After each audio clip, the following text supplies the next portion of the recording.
If it were me, I'd want to fill my husband's plate with things he loves. Like his favorite fried chicken, or I'm also good at making ginger pork," said a woman working at Ryan's workplace, with her competitive spirit on full display. This was supposed to be a friendly barbecue event. Knowing full well that I am his wife, what a way to assert dominance. Naturally, I couldn't just ignore this. Asking Ryan got me nothing but feigned ignorance. Amidst all this, Maria collapsed in the bathroom, but Ryan acted as if he didn't know. Unbelievable for a father.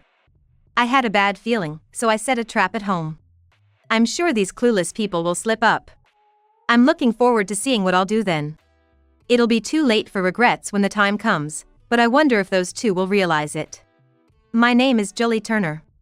I'm a 38-year-old housewife, but during the day, I work as a salesperson at an office supplies company.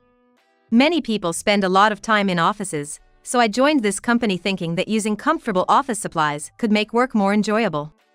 At 30, filled with enthusiasm at my first promotion, the job I was assigned to was related to an office move. The person I frequently met as the client's representative turned out to be my future husband, Ryan. I'm so glad I asked Julie for help. Thank you. Ryan, usually so talkative, hesitated, which made me think something was up. What's wrong, Ryan? Well, it's just that, Julie, you're so good at your job. And I love my job. Even on my days off, I find myself thinking about work. Then Ryan stood up suddenly, his face turning bright red as he looked at me. Would you like to have dinner with me on your next day off? I was surprised by the sudden invitation, but Ryan looked very serious. The office move is progressing well. Soon, I won't get to talk to you anymore. No worries, our company is fully committed to after-sales service, so if there's anything you need, we'll be right there for you. It's not about that, I just want to talk to Julie about things other than work. I want to get to know you better. I've never met anyone who expressed their feelings so directly before. The people I've dated in the past were more like, it just happened, and we kind of just ended up together. It was such an ambiguous relationship that it could even be described as fading away, so much so that I never quite understood what it meant to like someone. But seeing Ryan shaking and turning bright red as he directly expressed his feelings, I reconsidered everything up to now. Maybe this is what liking someone feels like. We confirmed our feelings for each other, and got married just before I turned 31. 2 years after we got married, when I was 32, our daughter Maria was born, and the three of us have been living happily together. However, a dark shadow was cast over our everyday life. One day, when Ryan came home from work, he asked me, "Hey, is there anything happening on the first Sunday of next month?" Sunday? Nothing in particular, why? There's a company social gathering next time. It's a family-friendly barbecue, wanna come with Maria? Saying that, Ryan handed me a piece of paper with the email printed on it. A social gathering, huh? This is the first I've heard of it. Have these events happened before?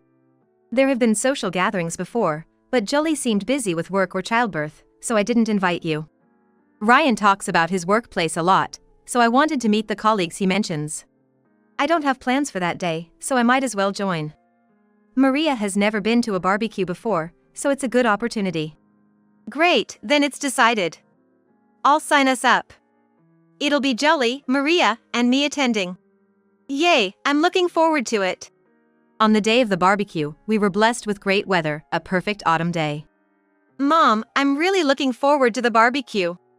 Me too. Let's make sure we don't bother anyone. Okay, I know.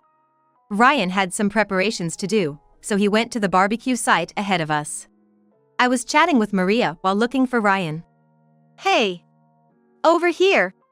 It seemed like everyone had brought their families or significant others, making it quite a large group. I was worried we might get lost. Don't worry, I told you, didn't I? Can I introduce you to someone real quick?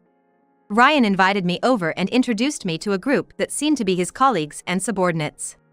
Everyone was so friendly and easy to talk to, I was having a great time.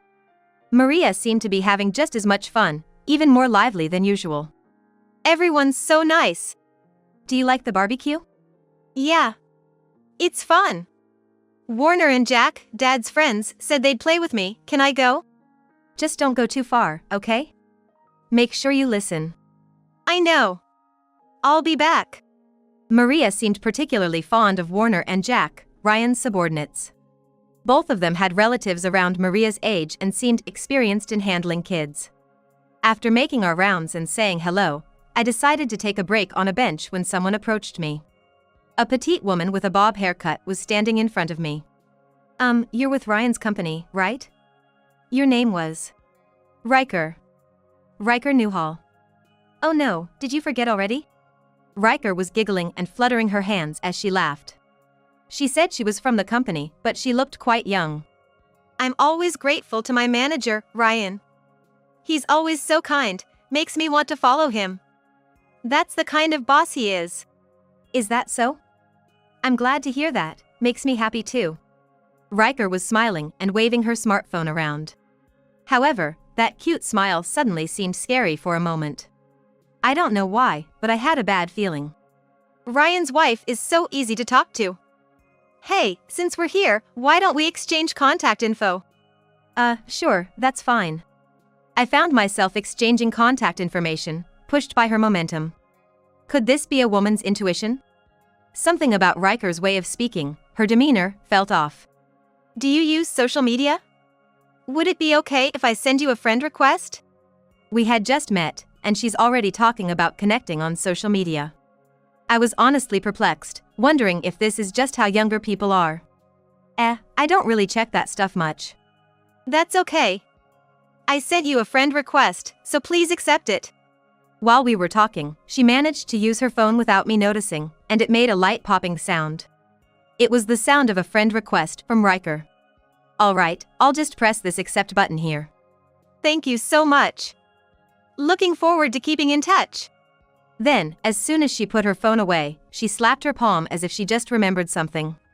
Oh, I've been meaning to ask you something, is that okay? What's up? Doesn't Ryan's lunchbox seem a bit girly to you? I was taken aback by her sudden question, realizing she was talking about the homemade lunches I prepare for him on workdays. It's mostly salads and vegetables, right? Ryan always says it's hard to eat because it's all veggies. A couple of years ago, Ryan's health checkup showed some areas of concern, so I've been making his lunches with a focus on vegetables. Men probably prefer something more substantial, don't you think? She said this with a smile, making a small fist pump. If it were me, I'd fill my husband's lunchbox with things he loves, like fried chicken or ginger pork.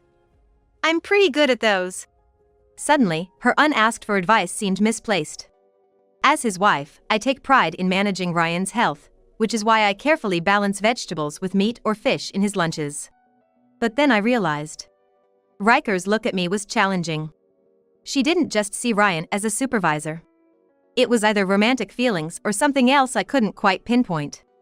Normally, you wouldn't approach a wife enjoying a friendly barbecue and say such things. For now, I decided to respond neutrally. Well, I guess you have a point. I wanted to wrap up the conversation quickly. It was about time to go pick up Maria. It wouldn't be right to keep Mr. Watanabe and Mr. Sato looking after her for too long. Just as I was thinking this, Maria came towards us, with Mr. Watanabe and Mr. Sato walking a short distance behind, watching over her. As I was about to go to Maria, I heard Riker mutter something under her breath. Yeah, this should be fine. I was about to ask her to repeat herself when Maria called me. Hey, Mom. I played a lot. It was so much fun. Oh, did you have a good time? That's great. We need to thank Warner and Jack. While having that exchange, I missed the chance to ask Riker what her earlier comment meant. Before I knew it, Riker was nowhere to be seen. I was curious about what her "it's fine" meant, but without her around, there was no way to ask. Honestly, thinking about Riker made me feel uneasy. That's because I checked with Ryan after that barbecue. Hey, is Riker your subordinate? Riker? I noticed Ryan's eyes darting around, which was concerning. He had never shown such behavior when talking about work before. Yes. She's a temp who came in, doesn't talk much, but she's around. Ryan went on to talk about this and that, but honestly, I wasn't really listening. He seemed like he was hiding something. About a month after that barbecue, Ryan came home on time, which was unusual. Normally, he would stay late at work. That's because Ryan tends to think that working overtime is just part of the job. We've had conversations about his overtime before. Man, all this overtime is exhausting. Rushing to catch the last train, I've had enough. It's tough with all that overtime. But with more subordinates coming in, maybe your workload will lighten up? No way. Can't just delegate everything. Plus, I've only been a manager for a month, can't be leaving early, right? For someone who had those conversations, coming home on time felt odd. You're home early today. Something happen? No, not really. Just thought I should spend more time with the family. Is that weird? It was nice to have him home early for a change, given that his work hours have been long since we got married, and he hadn't had much time with Maria on weekdays. So, I'm gonna try to come home earlier from now on. Can help Maria with her homework and even bathe her. That would be nice. Maria would be happy, right? Then, I thought I saw Maria twitch slightly. Yeah, sure. How about I give you a bath now? I watched Ryan and Maria head to the bath, then opened my smartphone. It's become a habit to check my phone at 7 p.m. for any work-related messages. Today, there were no messages. I could have just closed my phone, but I noticed an app update for social media and logged in after a long while. I don't usually use social media, so the interface felt unfamiliar after so long. That's when I saw a post from Riker, who had sent me a friend request after the barbecue, and I became somewhat curious about what was written. There were subtle hints of another person's presence, like another plate slightly in the frame or two shadows aligned. It seemed like she was with someone other than her. I could have stopped looking there, but I found myself scrolling through her other posts and past activities. I can't explain why I was so drawn into peering into someone else's daily life. But I can only describe it as having had some kind of premonition. Then, a particular post caught my eye. Wait, what's this? No way. The post seemed ordinary. We're working hard at our study session with the person I admire, read the caption, accompanied by a photo of a notebook and pen. But in the corner of the photo, there was a pen that looked like it belonged to Ryan. Could I be mistaken? But maybe it was just a pen he lent her. I wanted evidence that nothing was going on between Riker and Ryan. However, I found a decisive photo. The caption "Hope we can always be together" was attached to a diary-like post in what appeared to be a hotel room. But unmistakably, in the corner of the photo was Ryan's wallet. I wanted to believe it was a mistake. Yet, there was a definite reason I could say it was Ryan's. I had custom ordered it for him, choosing the lucky color based on his birth date and that year's fortune. It was quite a unique shade, impossible to mistake. This meant Riker and Ryan were in the same room. The hotel name was even written. And this post saying, "I hope we can always be together," seemed quite meaningful. I was almost certain from this social media post, but without concrete evidence, there wasn't much I could do, so I decided to check with Ryan. Ryan, can I ask you for a favor? What's the favor? I need to visit a client tomorrow, can I borrow your transit card? I usually drive when I visit clients, so I don't have a transit card. Ryan commutes by train and walking, so he naturally has one. The weather is supposed to be clear tomorrow. Plus, I plan to come straight home after work, so you can use it tomorrow. Thanks. I'll borrow it then. I connected the borrowed card to the card reader attached to our home computer. The usage history immediately appeared on the screen. Looking through it, a certain station name caught my eye. He had been using this station every 2 or 3 days. Moreover, he had suddenly stopped visiting this station about a month ago. This station is on the opposite side from his office. Then I remembered something. Among the posts Riker made on social media was one including this hotel. The hotel in the photo where Ryan's wallet was visible is nearest to this station, right? One day, Ryan was about to take Maria to the bath. But Maria seemed unwell and reluctant to join him. I'm feeling a bit sick. What? You're saying you won't take a bath? That's unhygienic. Ryan was grabbing Maria's hand, trying to lead her to the bath. I was concerned and called out to them from behind. Hey, Maria looks unwell. How about just a shower today, or I can bathe her tomorrow morning if she feels better. Then, Ryan, as if refusing my suggestion, waved his hand and continued towards the bathroom. Worried, I stayed in the living room when I heard a thud like someone collapsing. Fearing the worst, I rushed towards the bathroom and found Maria had fallen. Maria was lying on the floor, frothing at the mouth. Panicking and not knowing what to do, I watched Ryan walk past me as he got dressed. "It's nothing serious, just leave it." "What do you mean it's nothing serious?" "Just don't worry about it, it happens all the time." Saying this, he quickly went back to his study. I called after him, but Ryan didn't turn back, leaving me filled with disbelief. Then, I noticed Maria seemed to be saying something. However, I couldn't quite make out what she was saying. I leaned closer to Maria's mouth, trying to catch her words. "What's wrong, Maria?" "Daddy, I'm sorry." I thought it couldn't be nothing, so I decided to take her to the hospital. I felt anxious until we arrived at the hospital, but the doctor's words were a wake-up call. "I see, she collapsed frothing at the mouth." "Yes, that's right." I wasn't in the bathroom at the time, so I didn't see her collapse. "Was there anything unusual?" I remembered something and told the doctor. She seemed to be apologizing to her father. I might have misheard, though. "Apologizing, huh?" Then, the doctor seemed to ponder for a moment before speaking to me. "And where is her father?" That." I couldn't just say he told me to leave it and went to his study, never to come out. As I hesitated on how to answer, the doctor seemed to sense something and said, "Apologizing desperately to her own father while in a state of semi-consciousness, frothing at the mouth, suggests something might have happened. You think so too, right?" For now, Maria seems to be regaining consciousness and doesn't appear to have any issues.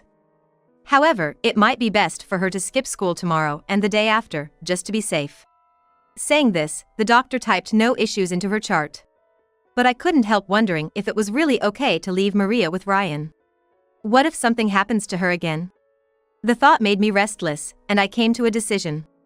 I couldn't forgive Ryan for acting as if he had nothing to do with Maria collapsing in the bathroom, pretending as if nothing was wrong.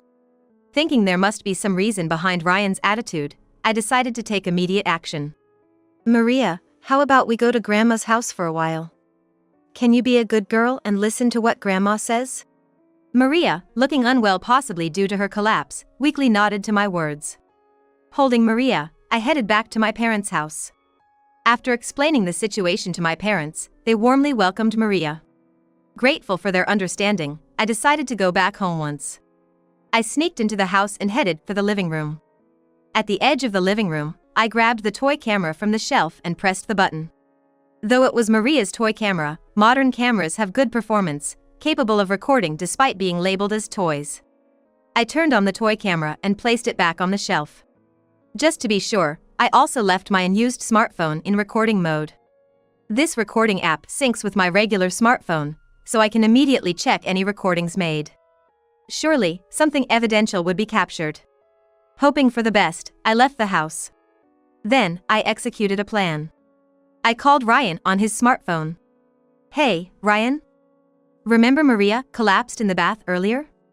Even if she's resting, I can't look after her tomorrow morning because I have an early start. So, I've asked my parents to watch her." Ryan's voice came through, sounding strained. He must be worried about where this could lead. He was probably thinking about how to maneuver without being at a disadvantage. "What about you then?" "I can't come back for a while, not until Maria's condition improves." "You'll be okay on your own, right?" Ryan's voice seemed momentarily relieved. He didn't bother hiding his relief, and his voice grew louder. "Yeah. I'll be fine, so you do your thing over there." With that, the call ended. Being away from the house for a while, I expected some sort of action would occur. That night, I received a notification that the unused smartphone's recording app had activated. The recording was accessible remotely, so I immediately checked the audio, which seemed to involve Ryan and Riker. Riker's sugary, nasal voice was unmistakable. I recognized it from the barbecue, and such a voice was not something one could easily forget. In the audio, they talked about coming into the house, intending to engage in inappropriate activities. It was clear that Ryan was willing to engage in such acts without any regard for his family. Despite being married and having a daughter. Taking advantage of my and Maria's absence, they seemed to have entered the room. I had to check the video on the toy camera when I got home. Thinking about this, I was grateful for the freedom to act since I was staying at my parents' house until Maria's condition improved. Maria, Mommy will step out for a bit, but I'll be right back, okay? Maria nodded. She seemed to be feeling better compared to the day we visited the hospital. After making sure she was all right, I returned home once again. Maria was safe with my parents, so I felt reassured. Back home, I retrieved the toy camera. Despite my anxiety about potentially confronting Ryan, I figured I could just review the content right then and there if necessary. Luckily, the house was empty when I returned. Ideally, I should have checked the content back at my parents', but given the time of day and the risk of Maria seeing it, I decided to watch it there. The video on the toy camera showed Ryan and Riker. The moment I played the video, I felt nauseous. The video, which I did not want to see, continued without pause, making it harder to breathe with each passing second. Whether fortunately or unfortunately, the camera's placement captured Ryan and Riker's actions without hiding anything. Riker acting coquettishly and Ryan holding her tenderly.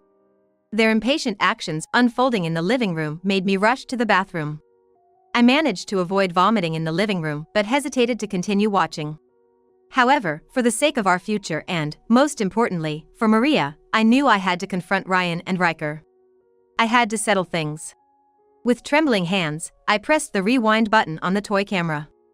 The video vividly showed them whispering sweet nothings like their eagerness to be together and declarations of love. Watching Ryan's expressions, I also remembered their conversations and the content on Riker's social media. That's right, I had exchanged contact information with Riker.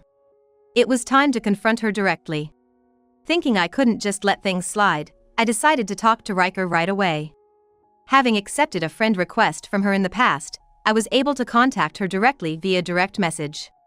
While trying to steady my trembling right hand, I navigated through my smartphone. Had operating a smartphone, something I'm so accustomed to, ever felt this difficult? I began typing words into the direct message box. I'm sorry to bother you when you're busy, but there's something I need to ask Riker. Good day. What's up? If it's something I can help with, I'm all ears. Came the reply, along with a cutesy rabbit sticker, a thin veneer of sympathy. What was she thinking, sending such a message? I hesitated about how to proceed but decided to play it down and ask Riker to meet up for a talk. I've been worried about Ryan's behavior lately, and I thought you might know something since you often talk at work. Riker then surprisingly revealed her hand, as if she was eager to share. You know, working in the same office and sharing all sorts of emotions, there are things you just come to understand. I nearly got carried away by her meaningful message but held back, sending another message instead. Indeed, we spend more time at the company than anywhere else. Since it's something I can only talk to Riker about, could you make some time to meet? No problem at all. I think I understand Ryan's situation better than anyone. How about the nearby diner? Whether she knew my intentions or not, Riker agreed to the talk. We arranged to meet at the nearby diner, and the day of our meeting arrived. From her tone, she seemed eager to spill about her relationship with Ryan. While waiting at the diner, pondering how to draw information out of her, Riker arrived. Her appearance made me wonder if she understood the gravity of our conversation. Short skirt, off-the-shoulder top. And upon closer inspection, a necklace from a famous brand. I remembered finding a receipt from this brand in Ryan's coat. With these thoughts, I looked at Riker. She suddenly switched to a smile and looked me in the eyes. Sorry I'm late. So, what did you want to talk about? Recently, Ryan has been acting strange. He won't answer anything at home. I thought maybe, since you work together, Riker might know something. I didn't miss the fleeting smirk on her face. As if she felt she had the upper hand. Oh, I don't know anything. But, he did mention he finds being at home painful and doesn't want to return. Riker looked at me with a mischievous smile. Thinking that there's no comfort at home is sad. Maybe if there's no excitement with the person you love, you don't want to go home, right? That's true. If it were me, I could be number one for Ryan. I can't accept that just because you're married or met him first makes you better. It seemed Riker was getting bored with me just listening, and she started to show her irritation. Then, glaring at me, she exclaimed, Ryan is the one who's suffering. You think so? You're saying he's suffering because he's with me? Yes. We love each other. I can make him happier. Riker looked at me with a face full of sincerity. As if to say she was the one deserving of Ryan. Was she planning to take Ryan away from me and marry him? Thinking about it made me feel insane. Well, if you're okay with someone who cheats while married, be my guest. I won't oppose it. Your leftovers? That's right. Any problem with that? I'll call Ryan now, and we can discuss what happens next. Of course. If paying me off to leave quickly means we can finally be together, it's a bargain. Riker clearly believed she would be chosen. Her bottomless confidence was almost visible. Ryan would never initiate a divorce. No, there's a significant reason Ryan can't bring himself to ask for a divorce. Thinking she's chosen without knowing that is just ridiculous. I picked up my smartphone and called Ryan. It should be his time to leave work. Ryan answered on the third ring, his voice sounding weary. What's up, it's Jolie. I'm busy with work. His voice implied there was nothing to discuss. Would he maintain that attitude if he came to the diner where I was? Just come to the diner in front of the station for a bit. A diner? Why? Ryan's voice feigned ignorance, as if he had no clue why I was asking him to come. But hearing this name, Ryan couldn't just stick to his story of ignorance. Just come. Riker will be there too. What? You haven't been fed some weird story, have you? Why don't you ask Riker? Sensing something, Ryan hurried to the diner. What's this about being with Riker? Ryan. It's me, of course. You said I was the most important to you the other day, didn't you? Riker looked at Ryan with a strong gaze. Ryan, pretending not to notice, probably wanted to just get through this. What's going on? You don't understand yet? Riker told me everything. About how you two are in love. No, this must be some mistake. A mistake? Then what's this? I played the voice recording from the app loudly. And I laid out the photos developed from Maria's toy camera. Ryan looked panicked, almost ready to kneel on the spot. It was just a fling. It's only you, Jolie. Believe me. A fling? I wonder what Riker thinks about that. I was astonished that people actually say such flimsy lines like in a teenage drama. For Ryan, Riker was indeed just a fling. But does he think that makes it excusable? Then, Riker, who had been listening, chimed in. No way. You don't love your current wife. You said you're with her just to avoid childcare and such, to have someone for that. Riker almost screamed at Ryan. I decided to confirm Ryan's words. So I'm just here for childcare and such, not to burden Riker with it? I was asking Ryan, but Riker leaned in as if to answer for him. That's right, isn't it? Not wanting to burden the one you love with troublesome things, that's Ryan's kindness, right? So, you interpret it that way. Seems like a very dreamy way of thinking, doesn't it? It's rare to find someone so detached from reality. I couldn't stop laughing. However, Riker looked confused, blinking rapidly as if she didn't understand what she wanted to say. Have you ever thought about how many decades it would take for just wait a little longer because you don't want to burden someone with childcare or elder care? No, I haven't. But as long as we have a home, it'll be okay. A home? What did you say? Riker became flustered. All her previous confidence seemed to vanish. No, it's just. Just what? Even if we got divorced and I had to pay alimony, as long as we have this house, Ryan said it would be okay. I couldn't help but burst into laughter at the absurdity of it all. Thinking to myself that I knew it. She believed Ryan's words without knowing anything about the house's deed or anything else. The house will be okay because we have it. Oh, I'm sorry for not telling you, but that house is actually in my name. It was my relative's house, and when we remodeled it, it was put under my name. What? No way! So, if we divorced, this man would be homeless. Of course, I'll continue living in my own house. Riker looked at me as if she hadn't heard this before. I decided to talk to Riker right away. You weren't aware, were you? You didn't think he was such a person, did you? Was I lied to? She suddenly stood up. Now acting as if she were the victim. Then I have to claim alimony. Yes. How much should he pay me for alimony, considering he played with the prime years of my life and caused me emotional distress? Riker was glaring at Ryan as if ready to fight. She seemed to be under some misunderstanding. Sorry, are you trying to get alimony from Ryan? for the emotional distress he caused by wasting the prime years of my life. What are you talking about? I'm the one who should be claiming compensation from you for adultery. How she concluded that she was entitled to alimony after being the one cheating and self-destructing is beyond me. At first, she seemed puzzled, but as she noticed my serious demeanor, realization dawned on her. Realizing she was in a position to be sued for alimony, Riker's face turned pale. I have plenty of evidence here, so just be prepared for that. A lawyer will contact you, so please leave for today. Riker left with her shoulders slumped. Beside her, Ryan muttered with a relieved expression. Man, I really got myself involved with a crazy one.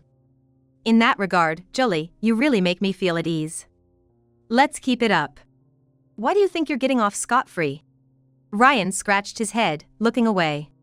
Well, you know what they say, after the rain comes the hard ground.